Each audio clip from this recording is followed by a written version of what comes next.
Good morning. Yes, it's coffee time with God. Amen. Okay, our gospel reflection for today, Jesus and Thomas, taken from John 20, verses 24 to 29. Let us pray. Come, Holy Spirit, I need you. Come, Holy Spirit, I pray.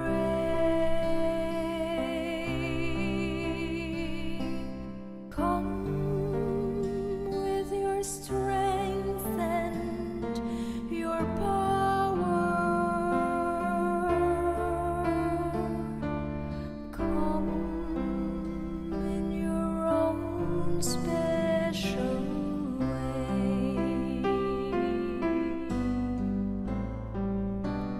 Come like a spring in the desert.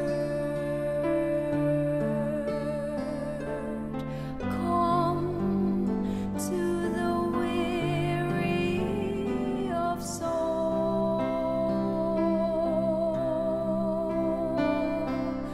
Oh, let your sweet healing power touch me and make me whole. A reading from the Holy Gospel according to John. Thomas, called Didymus, one of the 12, was not with them when Jesus came. So the other disciples said to him, "We have seen the Lord." But Thomas said to them, "Unless I see the mark of the nails in his hands, and put my finger into the nail marks, and put my hand into his side, I will not believe." Now a week later his disciples were again inside, and Thomas was with them. Jesus came, although the doors were locked, and stood in their midst and said, "Peace be with you." Then he said to Thomas, "Put your finger here and see my hands, and bring your hand and put it into my side, and do not be unbelieving, but believe." Thomas answered and said to him, "My Lord and my God." Jesus said to him, "Have you come to believe because you have seen me? Blessed are those who have not seen and have believed." The Gospel of the Lord. Praise to you, Lord Jesus Christ. Ako yung do not be unbelieving, Mhm. but believe. Sinabi ni Lord to kay Thomas kasi alam niya na si Thomas hindi naniniwala na bumalik siya. Sa totoo lang, yung time noon, no? Ngayon alam natin kasi may Bible, pero nung time noon, mahirap talaga paniwalaan yun, no? Eh, yung mga apostles noon, nag-appear si Jesus, di naniwala sila. Yung isa, nagdadalawang isip siya. So, dito, pinapakita na wala naman si Lord noon. Nung sinabi ni Thomas yon na hindi ako naniniwala. Pero sinabi niya, nung pumunta siya dyan, talagang pinapakita dito na alam talaga ni Lord kung ano yung nasa heart natin. Kaya sinabi niya na, do not be unbelieving, but believe. Ibig sabihin, pag sinabing do not be unbelieving, huwag kang mag-doubt. Kasi minsan, yung faith natin, nagdidwindle kasi nauuna yung doubt natin. So, maniwala ka lang. Huwag ka nang magduda-duda pa. Parang yun yung sinasabi ni God. Okay. Amen. Ito ang sinasabi mo. Si Jesus, alam talaga niya yung puso mo eh. Sabi mo nga, Mm-mm. hindi naman alam ni Jesus na nagduda si Thomas noon, hindi Wala ba? siya doon eh. Pero alam niya lahat kung ano ang takbo ng puso mo. Kaya nga nasabi niya kay Thomas, sa kanya talaga nung pangalawang nagpunta siya kay Thomas talaga naka-fix Mm. yung ni Jesus na pakita ni Jesus na totoo. So, doon na niya binigay yung sermon niya na do not doubt, Yan. believe. Okay, ang sa akin naman, blessed. Yan, kadugtong na rin yun ng sinabi mo eh. Who are more blessed? Yan, sino ang mas mapalad? Yung bang naniniwala dahil nakita siya o yung naniniwala kahit hindi siya nakita? Yan. So actually, 3 taon no? 3 taon nakasama niya si Thomas. Siguro para kay Jesus. Yung 3 years na magkasama sila at tinuturo ni Jesus lahat ng dapat malaman ng mga disciples niya. Ang expectation ni Jesus ay ano na sila, nagkakaroon na sila ng parang relationship kay Jesus. Alam nila yung power ni Jesus. Alam nila na dapat ang mga kayang gawin ng ating Panginoon. Kaya nga, sabi niya, kayo, nakasama ko kayo and yet you do not believe. Yung iba, hindi ko naman sila nakasama ng matagal, but they believe. Sila ang mas mapalad. Yung mga yon. Okay. Okay, so maganda yun, ano? Maganda rin tong yung napili natin na, yung blessed. Pag sinabi kasing blessed, positive yun, di ba? Kaya lang, ano yung mas matimbang? Di ba? Siyempre tayo gusto natin yung mas matimbang. Dahil kumbaga sa treasure in heaven, mas palapit ng palapit ka sa langit. Ngayon, dito pinakita, dito no, sinabi mo nga na sino ang matimbang? Yung bang naniwala na walang ebidensya o yung naniwala dahil may ebidensya. Yan. So, dyan pumapasok yung faith. Di ba? Kasi sabi nila na faith is something that you believe even you don't see. Yeah. Yan. Kaya nga faith. Ang ganda nitong ating verse ngayon. Yan, tama. Okay, yeah. Okay. So, ang parang nagiging message sa atin, and obviously, tinatanong tayo ni Lord, how is your faith? Yan. How is our faith? Ito ba ay nagdudwindle? O ito ba ay lalong lumalakas kung merong time na dapat magdwindle siya? 'Di ba? Kasi pagka parang alanganin at nagtiwala ka, doon mo matetest, wow, talagang sobrang faith ko na nagtitiwala talaga ako kay God. Kaya nga sabi nga sa atin, no, blessing in disguise yung meron kang problema.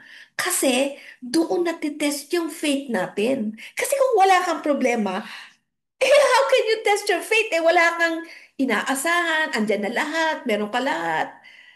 No, di ba? Samantalang kung may problema ka, kung tutuusin nga talagang sila nga yung bless Kasi doon na-test yung faith nila.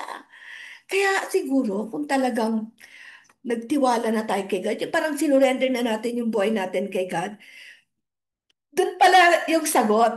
Doon pala kaya natin nasasabi na kahit may problema, masaya ka. Dahil alam natin, pasado tayo doon sa faith natin, matimbang yung faith natin. So doon natin tinitignan. Hindi pala yung na-solve yung problem o na-solve yung gusto natin, nakuha natin yung gusto natin, kundi na-test yung faith natin kay God. And Lord may score ako. Parang ganun yung ano natin, di ba? Kasi ikaw lang, tayo lang makakaalam Pwede ko sabihin, oy pan, ano ko ang laki ng faith ko yan Yun sinasabi ko, yun yung pinapakita ko. Pero sa loob ko, may peace ba ako? Naiinis ba ako? Nalulungkot ba ako? Wala.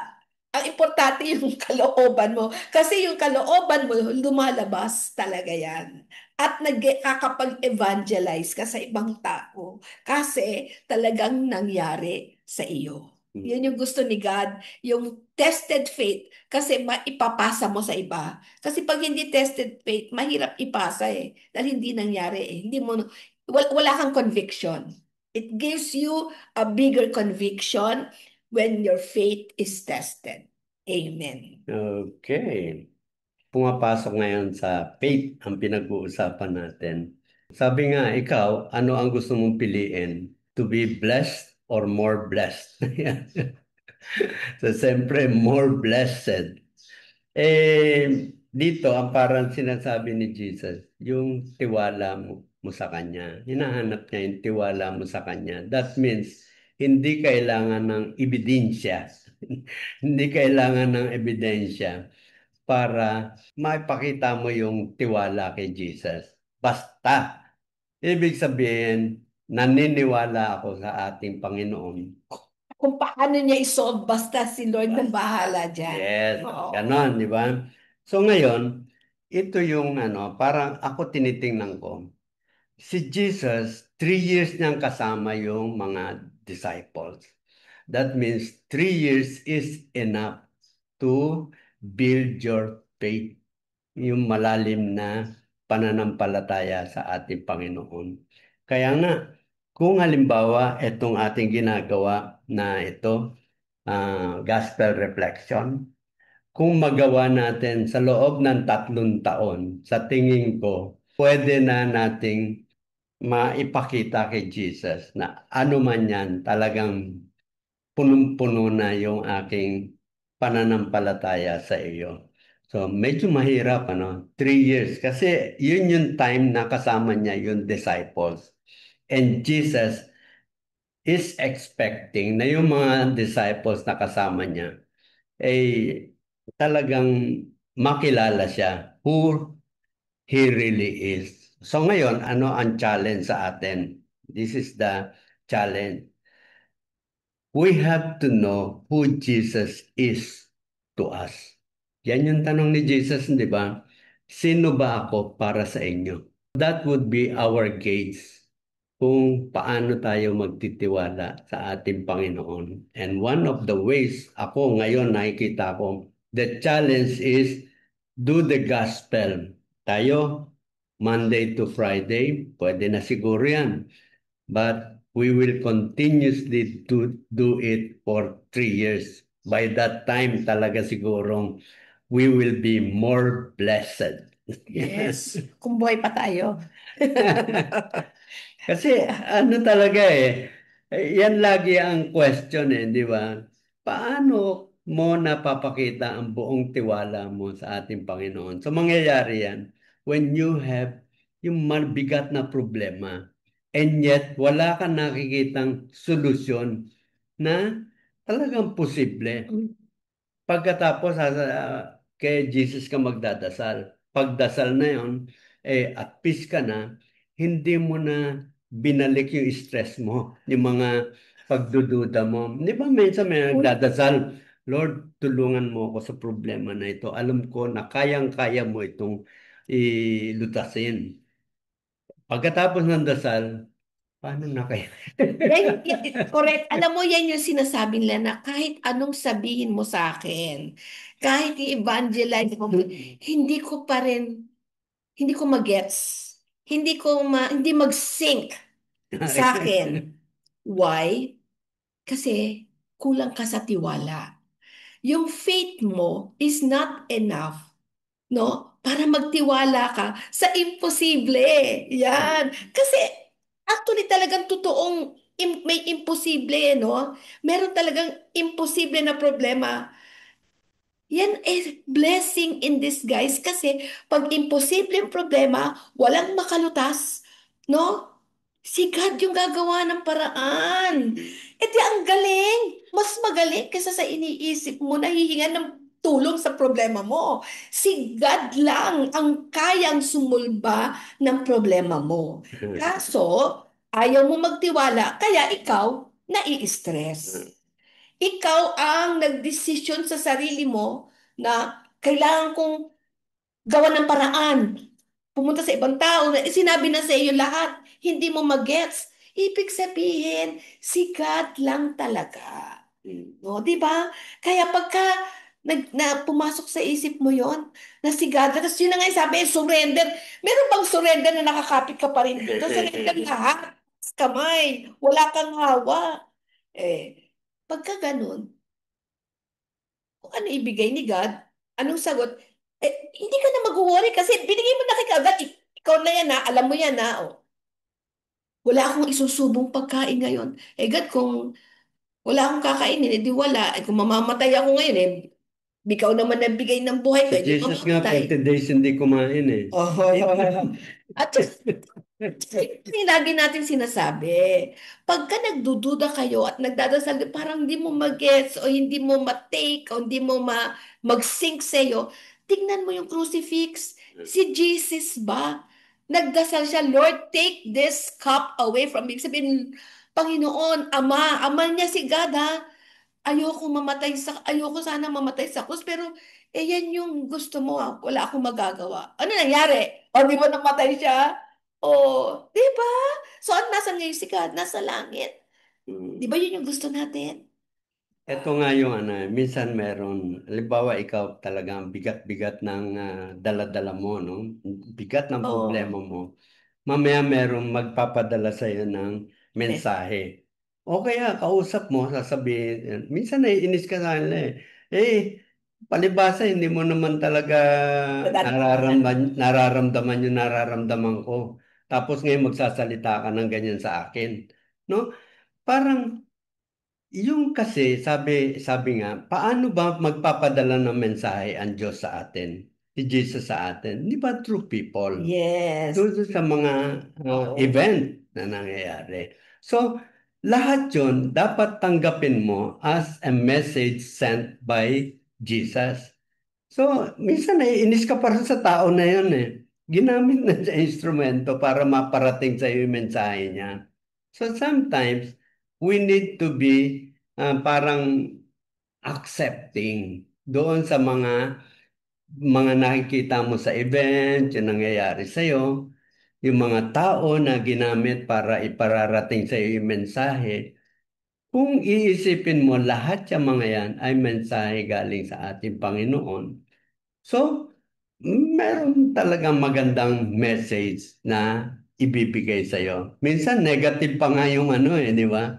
Para kaya ba't Sabi ko, Lord, makalakad ako napilay palalo ako talagang hindi mo maintindihan, mystery talaga, hindi maintindihan ang galaw ng ating Panginoon. But we Yan. only have to trust in Him. Yan. So, lahat po ng pangyayari dito, hindi natin maintindihan. Pag nandun na po tayo sa langit, dun niyo marirealize, ay, kaya pala, buti na lang. Kumapit ako kay God, kahit ang hirap-hirap, hindi ako nagalit, hindi ako basta tuloy-tuloy lang ako every day. One day at a time. Yeah. Yun. Ganun lang po yung kilos. Kasi pag Sabi natin sa one sa coffee, kapihan, one cup at a time. one cup. Transforming lives one cup at a Yan. time. So, kaya ganun po. Huwag po tayong magmadali. Huwag po tayong maging advance. Araw-araw lang si God po ay aalalayan tayo. Pero dapat magtiwala. Kung hindi, ano talaga tayo. Umpisa pa lang, talo na tayo. Kasi pag nagtiwala, mawawala ang stress. Pag may stress ka, wala kang tiwala. Maniwala kayo. Amen! Okay. See you again tomorrow in our coffee time with God. Amen.